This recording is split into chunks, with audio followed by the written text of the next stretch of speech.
What's up everyone, welcome back to the channel, and today I'm going to show you how to improve your credit mix on Credit Karma. It's going to be a really quick video. Let's get straight into it.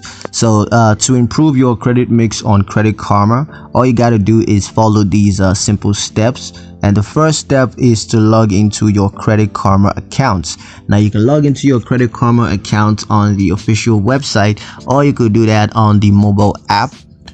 Next, once you're logged into your account, you want to click on the credit score tab, and here you can view your credit mix, which is a variety of credit types that you have.